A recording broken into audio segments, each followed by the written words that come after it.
Hi అండి, నా videos చూసే ముందు లైక్ చేయడం, సబ్స్క్రైబ్ చేయడం మర్చిపోద్దు. సో నేను మీకు ఇప్పుడు మల్లంపేటలో సెమీ గేటెడ్ కమ్యూనిటీ, సో మనకి 3 BHK 1444 SFT ఫ్లాట్ అనేది నేను చూపిస్తున్నాను. ఇది వచ్చేసి రెడీ ఫర్ ద పొజిషన్ అండి.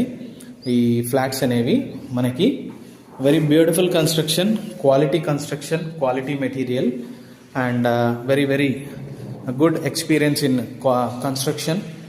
సో ఇది వచ్చేసి 1444 3 BHK అండి, వెస్ట్ ఫేసింగ్ ఫ్లాట్. ఇది వచ్చేసి మనకి 3 bedrooms 2 washrooms and with car parking and amenities. So ఈ ఫ్లాట్ అనేది సేల్కి ఉంది. ఇది వచ్చేసి మనకి 5500 per SFT and 3 lakhs amenities and registration GST extra. ఎవరైనా ఇంట్రెస్టెడ్గా ఉంటే నాకు కాల్ చేయొచ్చండి. నా నెంబర్ 9441739133.